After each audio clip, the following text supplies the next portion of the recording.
Assalamualaikum warahmatullahi wabarakatuh. Perkenalkan, nama saya Maila Ferensa Barinda, NPM 203100065 dari kelompok 8 Prodi Kedokteran Umum Universitas Marahayati, Blok Reproduksi. Di sini saya akan melanjutkan skill lab 3, yaitu penjelasan tentang patograf dan juga mempraktikkan cara mengisi patograf. Baik, di sini saya akan melanjutkan tentang patograf. Jadi patograf ini tujuannya yang pertama yaitu untuk mencatat hasil observasi dan kemajuan persalinan dengan menilai pembukaan serviks. Yang selanjutnya untuk menilai apakah proses persalinan itu berjalan normal atau tidak, dan mendeteksi secara dini dapat menentukan tindakan yang harus diambil dalam waktu yang tepat. Nah, selanjutnya yaitu penggunaan patograf sendiri. Patograf sendiri yaitu digunakan sebagai elemen yang penting pada setiap persalinan kala satu fase aktif. Nah, membantu untuk menentukan dan memutuskan apakah bisa dilakukan persalinan normal atau persalinan dengan tindakan. Digunakan untuk akses yang melayani persalinan dan digunakan harus dibuat secara rutin oleh penolong persalinan. Nah, yang selanjutnya yaitu cara pengisian dari patograf dalam APN, asuhan persalinan normal. Yang pertama itu informasi tentang ibu seperti yang lengkapi bagian atas, waktu kedatangan jamnya, dan catat waktu ketuban pecahnya.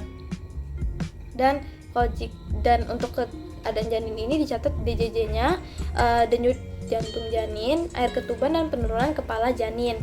Dan DJJ itu dicatat tiap 30 menit.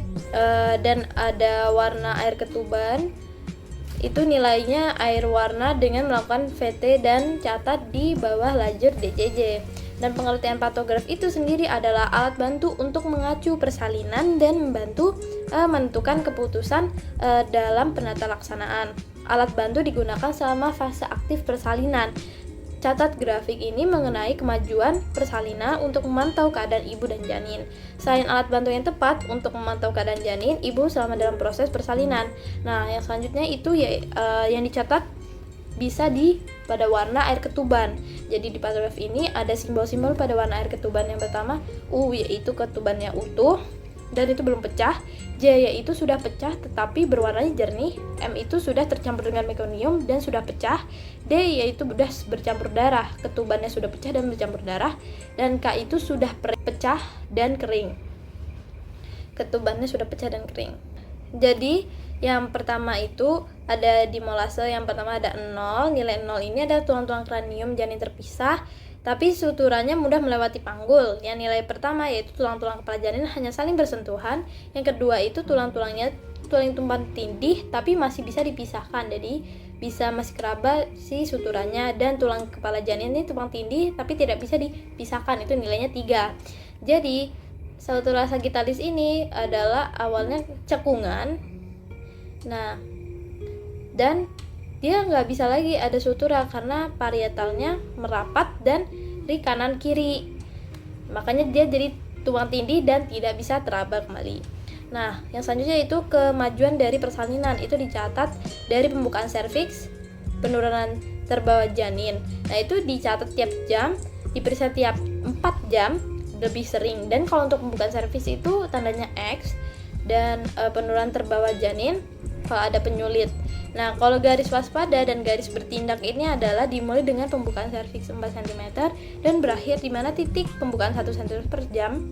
Sama fase aktif dimulai dengan garis waspada. Maka harus dipertimbangkan adanya penyulit. Pertimbangkan dirujuk kalau di fase primer dan diakhiri persalinan. Nah, garis dari bertindak tertera sejajar garis itu waspada jika pembukaan serviks berada di sebelah kanan garis bertindak, maka persalinan harus diakhiri. Nah, jam dan waktu ini, waktu fase aktif itu dimulai dari disediakan kotak dan diberi angka 1 sampai 16 ketika kotak menyatakan jam. Nah, waktu aktual saat pemeriksaan dilakukan di bawah lajur kotak, tertera kotak untuk mencatat waktu aktual pemeriksaan. Yang kelima yaitu kontraksi uterus. Jadi kita harus menilai adakah kontraksi uterus per 10 menit. Dan selanjutnya ada obat-obatan dan cairan diberikan seperti oksitosin atau obat IV. Selanjutnya adalah kesehatan dari kenyamanan ibu yang perlu dicatat dalam patograf juga. volume urin, protein urin, dan jangan lupa juga mencatat keluhan ibu serta dikonsultasikan telah dilakukan selama pengawasan persalinan, termasuk persiapan dari tindakan. Oke, yang selanjutnya itu saya akan berikan contoh gambaran dari patografnya. Baik, jadi di sini saya akan memberikan contoh patograf sendiri. Jadi ini patografnya, yaitu ada 3 tabel. Yang pertama itu ada kesejahteraan janin di sini sampai ke sini. Yang selanjutnya yang di bawah ini itu kemajuan persalinan. Kemajuan persalinan dari sini sampai sini. Dan yang paling bawah yaitu kesejahteraan ibu.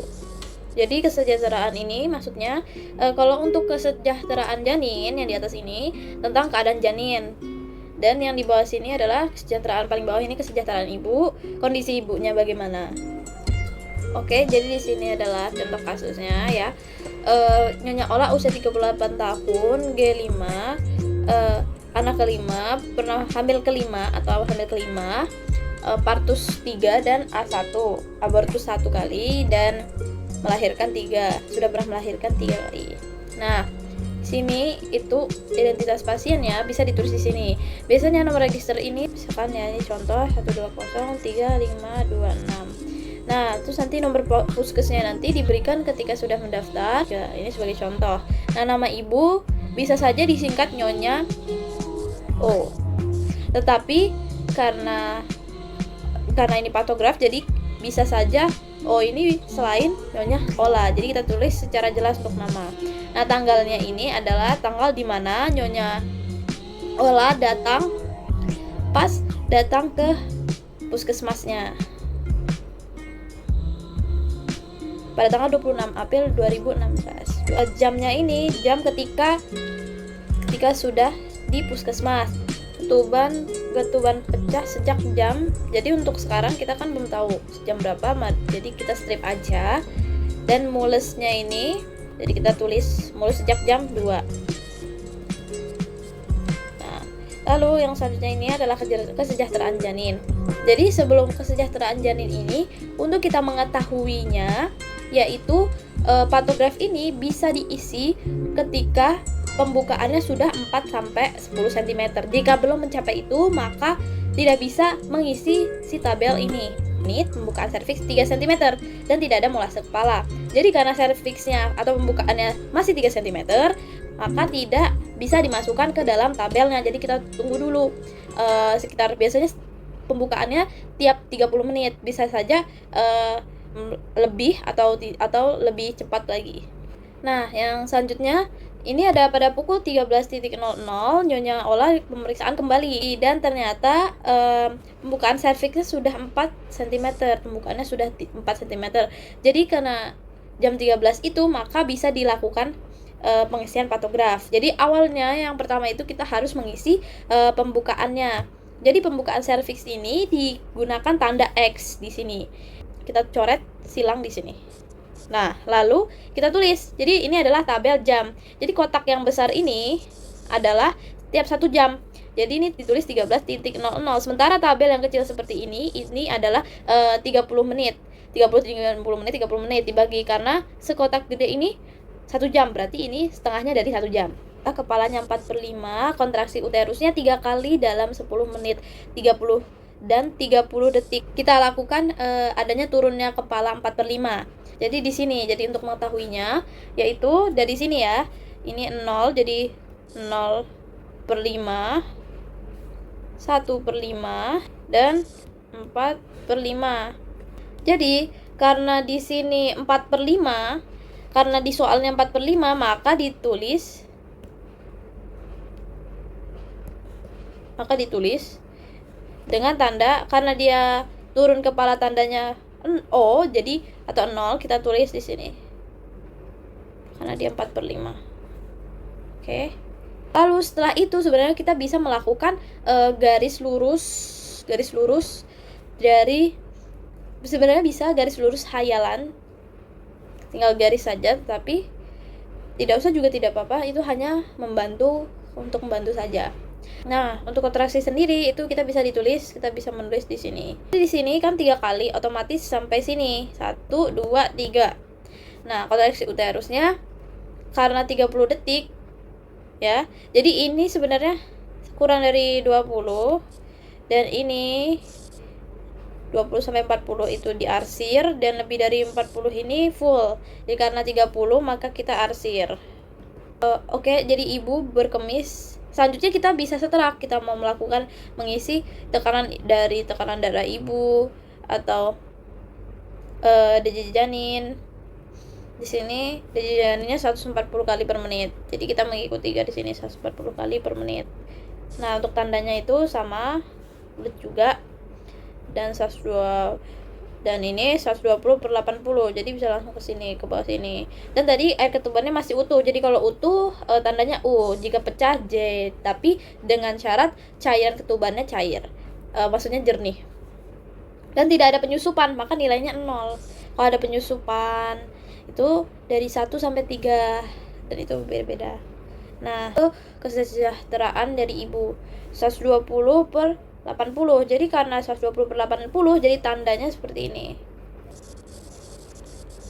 Nah, kayak gitu. Nah, nadinya kan 90, jadi kita kasih tanda titik. Jadi kan nadinya ini dia pakai tanda titik ya.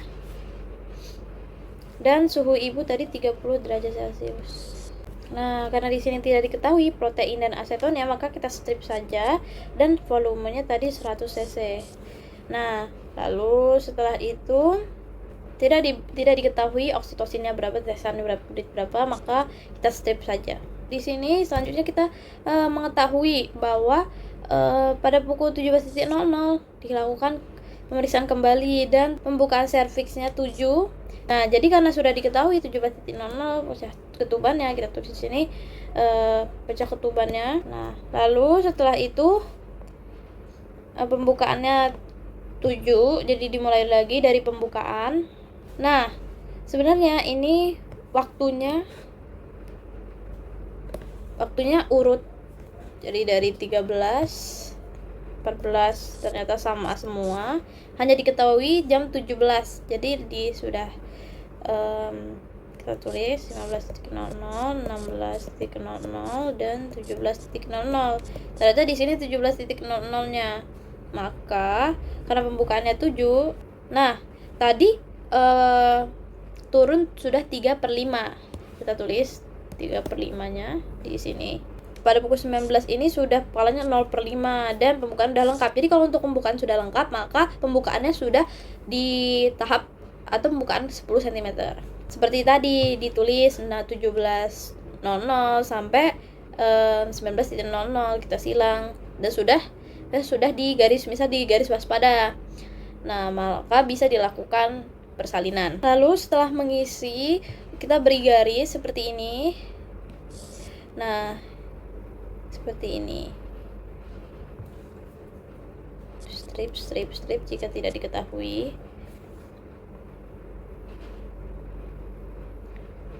Dan kalau tidak diketahui juga, maka di strip saja seluruhnya.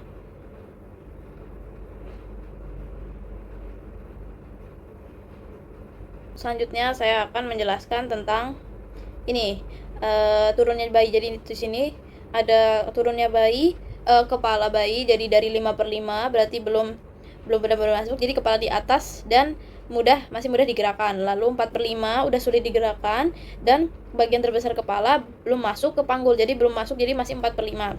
Dan ini bagian 3/5 itu bagian terbesar kepala belum masuk ke panggul juga. Dan bagian terbesar kepala untuk 2/5 itu sudah masuk ke panggul. Nah, kepala dan untuk 1/5 ini kepala sudah di dasar panggul dan di perineum. Jadi sudah 0/5 ini sudah masuk. Jadi sudah siap dilakukan persalinan lengkap. Baik, jika saya ada salah kata saya mohon maaf kepada Allah, saya mohon ampun. Wassalamualaikum warahmatullahi wabarakatuh.